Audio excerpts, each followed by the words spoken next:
Hi everybody! So, this has been going around Trail's social media over the last week or so, whether the series will break into the mainstream or not.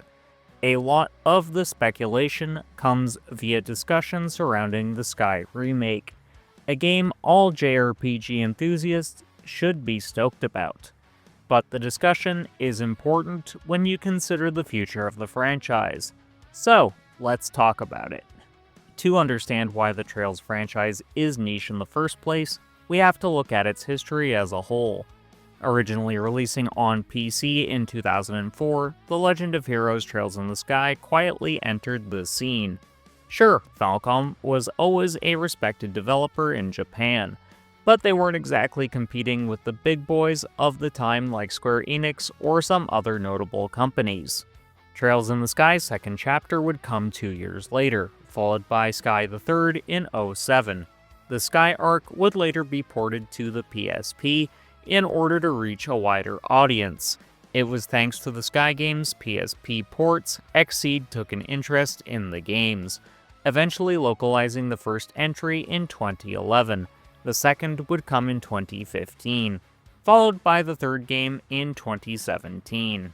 This is partially why the Trails games are still so niche. By the time the West got the PSP ports of the first and second games, that console was already out to pasture, and Xseed never bothered to localize the third game on the PSP, opting only to release it for PC, which inherently alienated some of the player base. Up until recent times, accessibility for the Trails games have been very spotty, to say the least.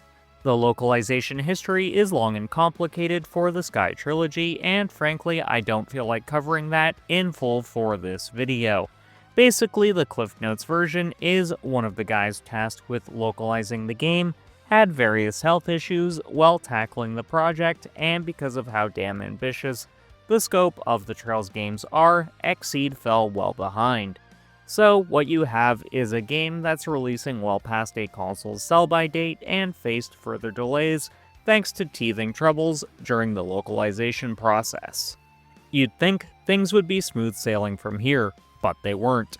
Thanks to the teething trouble of the Sky trilogy, this meant Xseed was told by Falcom to just not bother with the Crossbell duology and to instead focus on localizing Trails of Cold Steel for the PlayStation Vita. But more on the Crossbell games a little bit later.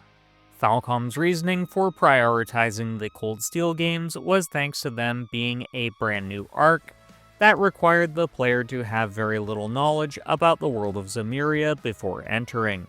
While the Crossbell games are a great entry point, they do have some aspects that are a little bit contingent on the player having played the Sky trilogy. I'd also argue Falcom really didn't realize just how important Crossbell State was going to be for future narratives, which is kind of fitting when you consider Crossbell's importance to both the Erebonian Empire and the Calvard Republic for the in-game world. You'd think it'd be smooth sailing from this point onwards, right? Oh no, you'd be dead wrong. While the Cold Steel games are the best-selling Trails titles to date, they launched on what was effectively a dead system, thanks to PlayStation dropping the Vita faster than a group of horny teenagers dropping their pants during an orgy after prom night. So that actually limited sales of the front half of the Erebonian saga, which comprises of 5 games. After Cold Steel 2's Western release in 2016, Falcom found their relationship with Xseed was over. This was around where I personally became a fan of the franchise, as a friend gave me the Lionheart edition for the Vita in exchange for some photography work. At the time, the Falcom fanbase outside of Japan was convinced we'd never see the rest of the Trails games in the West. But the winds of change were coming. In 2017, NIS America would publish Ys 8, The Lacrimosa of Donna, which I think to date is still the best Ys game. So, new publisher means clear skies, right? Oh, for fuck's sake. Look, if you were around in that time period, you're going to remember all of the memes that were coming out relating to big holes. The translation was so bad, Falcom demanded NIS America retranslate it. Ultimately, we got a pretty good translation, and over time, the translations for Falcom projects did improve, but it was pretty rough at first. Around 2 years later, we'd get a localization for Cold Steel 3. Beyond a few glitches found only in the Western release and a few random translation snafus, the game had a relatively smooth launch, albeit the marketing was not the best, as NIS America did say Cold Steel 3 was an okay jumping on point, which really it's not, but I digress.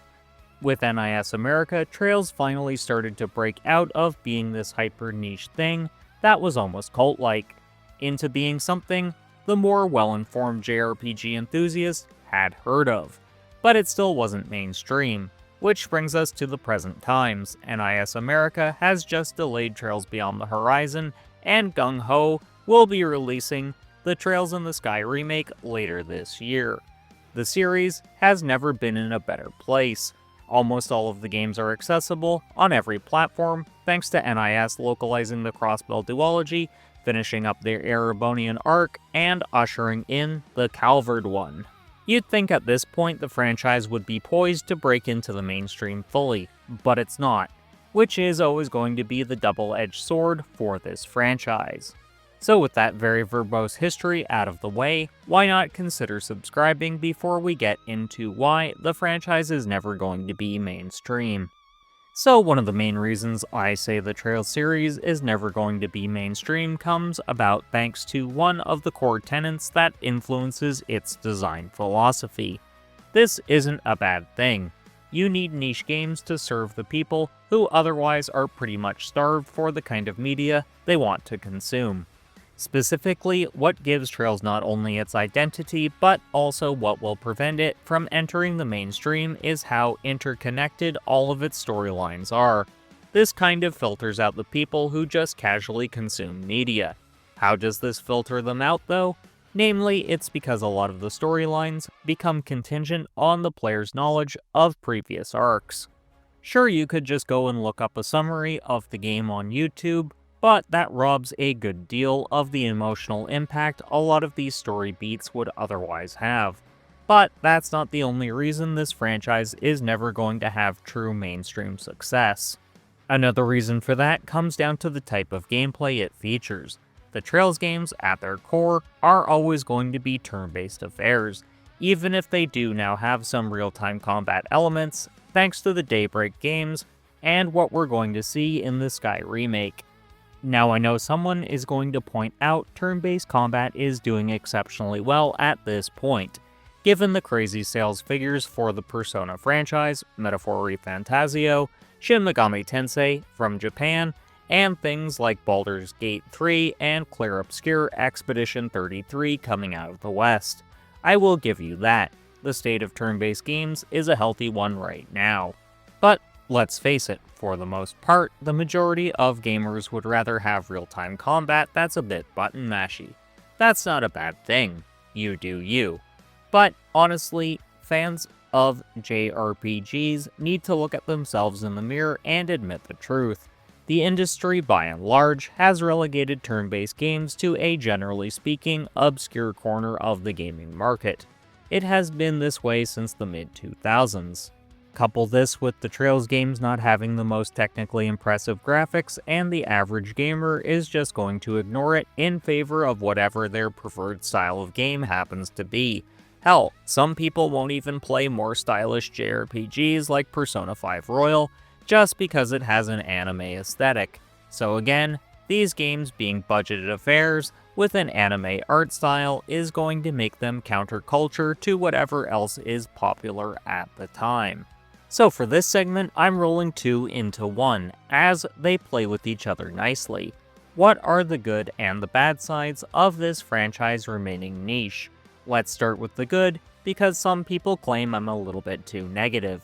To that, I guess I'm living up to the Captain Curmudgeon nickname. Either way, go fuck yourself. So, on to the good side. One of the best aspects of the Trails game being so niche is the fact a lot of the fandom actually know each other. meaning it's more commonplace for people who love not just the Legend of Heroes franchise, but Falcom as a whole to become close friends, since most normal people wouldn't want to hear some of the crackpot theories we come up with. Oops, I'm breaking the fourth wall. But that's the joy of it, seeing little communities sprouting all over the internet thanks to the shared love of one franchise. I know I wouldn't have a good deal of the community I currently have if it weren't for these games.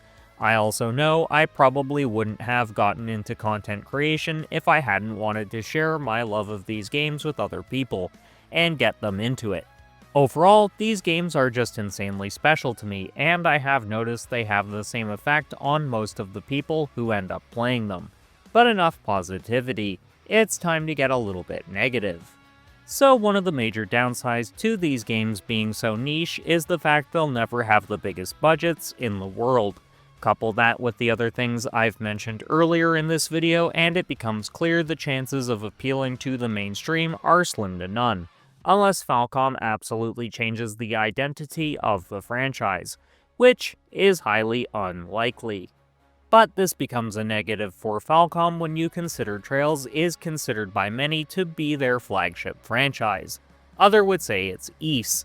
Ultimately, I don't think that really matters too much. But it does bring up an interesting point I'd like to discuss in a moment. The other thing I want to bring up is this. Should this video reach 30 likes, I'll do a video essay detailing whether Ys or Trails is Falcom's true flagship franchise. But let's get to that point I teased a moment ago. So that point I just mentioned wanting to discuss is why the Ys series is the one that should be their mainstream title. If you think about it, Ys has all of the elements there to be a mainstream franchise. For one, you don't have to know all of these obscure lore tidbits just to understand half of what's going on.